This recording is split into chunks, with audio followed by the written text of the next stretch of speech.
TV నేను పర్వీన్ ఇక detail చూస్తే విశాఖ జిల్లా కోర్మనపాలెం జంక్షన్ లో ఉద్రిక్త వాతావరణం నెలకొంది. స్టీల్ ప్లాంట్ పట్ల కేంద్ర ప్రభుత్వ వైఖరిని నిరసిస్తూ కార్మికులు ఆందోళన చేపట్టారు.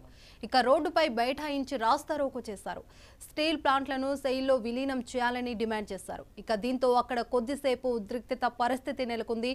సమాచారం అందుకున్న పోలీసులు అక్కడికి చేరుకొని ఆందోళనకారులను అరెస్టు చేశారు.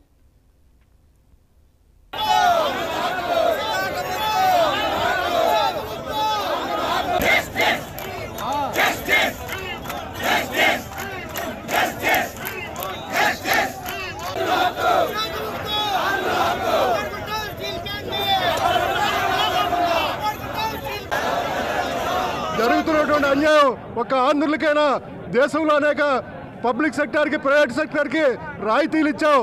ఇవాళ అనేక మంది రైట్ ఆఫ్లు చేసావు.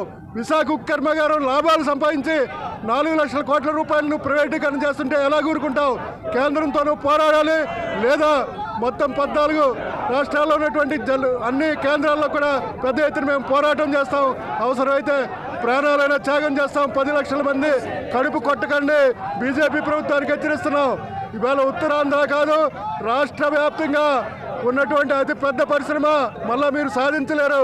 అవసరమైతే తెలంగాణ ఉన్నటువంటి సపోర్ట్ తెలంగాణ పార్టీని కానీ ఇక్కడ ఉన్నటువంటి తెలుగుదేశం పార్టీని రోడ్లెక్కి పోరాడాలని చెప్పేసి, లేదంటే మేము ఏ త్యాగానికైనా ప్రభుత్వ రంగాన్ని పరిరక్షించడం వరకు కూడా స్టీల్ ప్లాంట్ కోసం త్యాగాలు చేస్తానికి సిద్ధంగా ఉన్నామని చెప్పేసి కేంద్ర ప్రభుత్వానికి తెలియజేస్తాం. జరుగుతున్నటువంటి అన్యాయం ఒక ఆంధ్రులకైనా దేశంలో అనేక పబ్లిక్ సెక్టార్కి ప్రైవేట్ సెక్టార్కి.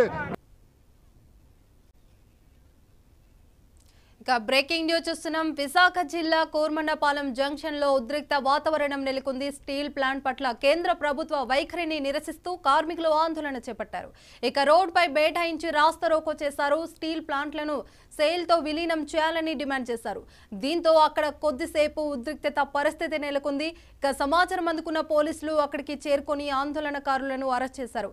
ఇక ఇదే అంశంపైన పూర్తి సమాచారం మా ప్రతినిధి విశాఖ నుంచి కిరణ్ అందిస్తారు. కిరణ్, చెప్పండి, పూర్తి అప్డేట్స్ ఏంటి అక్కడి నుంచి? Good morning Parveen. ఏదైతే విశాఖ ఉక్కు ఆంధ్రుల హక్కు అని చెప్పి దాదాపు 1971 సంవత్సరంలో విశాఖ సాగర్ తీరాన పొరుడుపోతున్నటువంటి విశాఖ ఉక్కు కర్మాగారాన్ని ఈరోజు కేంద్ర ప్రభుత్వం ప్రైవేటీకరణ చేసేందుకు రంగం సిద్ధం చేసిందని చెప్పి పెద్ద ఎత్తున స్టీల్ కార్మికులందరూ కూడాను ఆందోళన వ్యక్తం చేస్తున్న పరిస్థితి. గతంలో పలుమార్లు దేశవ్యాప్తంగా నెంబర్ 1 స్టీల్ కర్మాగారంగా ఉత్పత్తిలో వేలాది టన్నులు సాధించినటువంటి స్టీల్ ప్లాంట్ మనుగడ ప్రశ్నార్థకంగా మారిన నేపథ్యంలో కేంద్ర ప్రభుత్వం గత కొన్ని సంవత్సరాలుగా స్టీల్ ప్రైవేటీకరించేందుకు ప్రయత్నం చేస్తూనే ఉంది. దీన్ని ఎప్పటికప్పుడు స్టీల్ కార్మికులు కావచ్చు, ప్రభుత్వాలు కావచ్చు, రాష్ట్ర ప్రభుత్వాలు కావచ్చు, ఇవన్నీ కూడా పెద్ద ఎత్తున అడ్డుకునే పరిస్థితి మనం చూస్తూనే ఉన్నాం. అయితే తాజాగా రాష్ట్రంలో ఏర్పడినటువంటి కూటమి ప్రభుత్వం కూడాను ఎట్టి పరిస్థితులను కూడాను విశాఖ ఉక్కు కర్మాగారాన్ని ప్రైవేటీకరణ చేయమని చెప్పి హామీ ఇచ్చింది.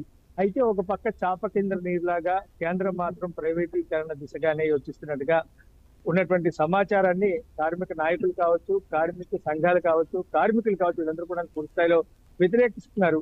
ఏదైతే ఇటీవల తాజాగా మనం చూసుకున్నట్టయితే దాదాపు ఒక నెల 15 రోజుల క్రితం స్టీల్ కేంద్ర మంత్రి అయినటువంటి కుమారస్వామి కూడా విశాఖ ఉక్కును సందర్శించడం, ఇక్కడ ఉన్నటువంటి తాజా పరిస్థితులను కూడాను కేంద్రానికి విన్నవించడం, ఎట్టి పరిస్థితుల్లోనూ కూడాను స్టీల్ ప్లాంట్ ప్రైవేటీకరణ చేయబోము, 45 రోజుల్లో మీకు ఒక మంచి శుభవార్తతోటి మళ్ళీ వస్తామని చెప్పి ఒకటువంటి కార్మిక నాయకులకి అందరికీ కూడా స్పష్టం చేసినటువంటి కుమారస్వామి మనకు తెలిసిన సంగతి. అయితే తాజాగా ఈ రోజు ఉక్కు మంత్రిత్వ శాఖ సమావేశం నేపథ్యంలో మరోపక్క మనం చూసుకున్నట్టయితే విశాఖ ఏదైతే సీఎండి అతుల్ భట్ ను పూర్తి స్థాయిలో అతని విధుల నుంచి బహిష్కరిస్తూ, అంటే తొలగిస్తూ కేంద్రం ఒక నిర్ణయం తీసుకోవడం, ఏదైతే తను రిటైర్మెంట్ సమయం దగ్గర పడడం, సెలవుపై వెళ్ళిపోవాలంటూ ఉన్నటువంటి డైరెక్టర్లు ఎవరో వాళ్ళకి పూర్తి స్థాయిలో మేనేజ్మెంట్ బాధ్యతలు అప్పగించడం తోటి అతుల్ భట్ ఎప్పుడైతే స్టీల్ ప్లాంట్ నుంచి వైదొలిగారో దీంతో ఒకసారిగా కార్మికుల్లో తీవ్ర ఆందోళన వ్యక్తమైంది. ఖచ్చితంగా స్టీల్ ప్లాంట్ ను అమ్మేందుకే కేంద్రం నిర్ణయించినట్టుగా వాళ్ళకు ఉన్నటువంటి సమాచారం నేపథ్యంలో ఈ రోజు విశాఖపట్నం ఏదైతే కోర్మన్నపాలెం స్టీల్ ప్లాంట్ సమీపంలో పెద్ద ఎత్తున జాతీయ రహదారిపై వీళ్ళందరూ కూడా నిరసన వ్యక్తం చేస్తూ రాస్తారోకో కూడా చేసిన పరిస్థితి మనం విజువల్స్ లో స్పష్టంగా చూడొచ్చు. కార్మికులందరూ కూడా పెద్ద ఎత్తున నిరసన వ్యక్తం చేస్తూ ఖచ్చితంగా స్టీల్ ప్లాంట్ ను ప్రైవేటీకరణ చేస్తే సహించేది లేదు, కనీసం శైలిలో అయినా విలీనం చేయాలని చెప్పి వీళ్ళందరూ కూడా ఆందోళన చేస్తూ రాస్తారోకో నిర్వహించారు కొద్దిసేపటి క్రితం. అయితే దీనికి సంబంధించి దువ్వాడ పోలీసులు తమకు ఎటువంటి సమాచారం ఇవ్వలేదు. ఖచ్చితంగా నిరసనలు కానీ ధర్నాలు కానీ ఇటువంటి రాస్తారోకలు ఏమైనా చేస్తే మాత్రం ఖచ్చితంగా తమకు ముందస్తుగా సమాచారం ఇవ్వాలి, పర్మిషన్ తీసుకోవాలని చెప్పి దువ్వాడ పోలీసులు అంటున్న పరిస్థితి. అయితే గతంలో ఎప్పుడు కూడా మేము ఎటువంటి నిరసనలు ఆందోళన చేసినా సరే ఎటువంటి పర్మిషన్లు తీసుకోలేదు. గత ప్రభుత్వ హయాం నుంచి కూడా మేము చేసిన నిరసనలు కావచ్చు ఏవైనా సరే వీటన్నిటికి కూడా పర్మిషన్ లేవని చెప్పారు. అయితే అది సాధ్యం కాదు అని చెప్పి సిఎస్ఎఫ్ఐ బలగాలు అదేవిధంగా దువ్వాడ పోలీసులు వీళ్ళందరూ కూడా వాళ్ళందరినీ అరెస్ట్ చేసి స్టేషన్ కు తరలించిన పరిస్థితి. అయితే ఇక్కడ ఒకే ఒక అంశం ఏదైతే గతంలో మనం చూసుకున్నట్టయితే నీలాచల్ ఇస్పాత్ ఒరిస్సాకు సంబంధించినటువంటి స్టీల్ ప్లాంట్ ఏదైతే ఉందో దాన్ని ప్రైవేట్ పరం చేసింది కేంద్రం. తాజాగా ఇప్పుడు చూసుకున్నట్టయితే దాదాపు విశాఖ ఉక్కు కర్మాగారంలో 19,000 మంది ఏదైతే ఉన్నారో ఎంప్లాయీస్ వీళ్ళందరిలో కూడా ఈ ఏడాది చివరి నాటికి ఖచ్చితంగా వీళ్ళందరూ కూడా తగ్గే పరిస్థితి ఉంది. ప్రధానంగా మనం చూసుకున్నట్టయితే దాదాపు 2,500 మంది విఆర్ఎస్ లో వెళ్ళిపోతూ ఉంటే మరొక 500 మందిని వీళ్ళందరినీ కూడా మరో స్టీల్ ప్లాంట్ ఏదైతే ఉందో ఛత్తీస్గఢ్ దగ్గర ఉన్నటువంటి స్టీల్ ప్లాంట్ అక్కడికి వాళ్ళు అనుభవించిన పేరుతోటి అక్కడికి తరలించే పరిస్థితి కూడా నెలకొందని చెప్పి వాళ్ళందరూ కూడా ఆందోళన వ్యక్తం చేస్తున్నారు. ఇలాగే క్రమేణా సిబ్బందిని తగ్గించి చివరికి స్టీల్ ప్లాంట్ ఉత్పత్తి ప్రొడక్షన్ కు సరిపడా సిబ్బంది లేరనేటువంటి ఒక షాక్ తోటి స్టీల్ ప్లాంట్ ను ప్రైవేట్ పరం చేసే విధంగా కేంద్రం ఈ రకమైన పన్నాగం పన్నుతున్నదని చెప్పి ఒక ఆరోపణలు కూడా వెల్లువెత్తుతున్న పరిస్థితి. అయితే ఇప్పటికే కేంద్ర మంత్రి మనం చూసుకున్నట్టయితే కుమారస్వామి ఇప్పటికే స్పష్టం చేశారు, ఎట్టి పరిస్థితుల్లో కూడా ప్రైవేటీకరణ కార్యక్రమం అవసరమైతే శైలిలో విలీనం చేసేందుకు సాధ్యాసాధ్యాలు కూడా ఇటీవలే ఒక సమీక్ష ద్వారా చెప్పడం జరిగిన సంగతి తెలిసిందే.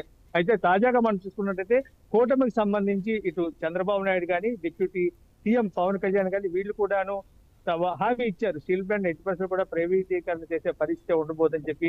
అయితే ఇప్పుడు కేంద్రంలో జరుగుతున్న పరిణామాల నేపథ్యంలో వీళ్ళందరూ కూడా తీవ్ర ఆందోళన వ్యక్తం చేస్తున్న పరిస్థితి. ఎట్టి పరిస్థితుల్లో కూడా స్టీల్ ప్రైవేట్ పరం చేస్తే సహించేది లేదంటూ కార్మిక సంఘాలు ఇటు సిఐటియు కానీ సిపిఎం కానీ ఏఐటియుసి కానీ వీళ్ళందరూ కూడా పెద్ద ఎత్తున నిరసన వ్యక్తం చేస్తారు. ఖచ్చితంగా కేంద్రం తన వాదనను పక్కన పెట్టి ఖచ్చితంగా స్టీల్ ప్లాంట్ ని పరిరక్షించాల్సిన బాధ్యత ఉంది. ప్రొడక్షన్ లో నంబర్ 1 స్థాయిలో ఉన్నటువంటి స్టీల్ ప్లాంట్ ను కాపాడుకోవాలని చెప్పి వీళ్ళందరూ కూడా ఆందోళన వ్యక్తం చేస్తున్న పరిస్థితి. Parveen. Right, thank you Kiran.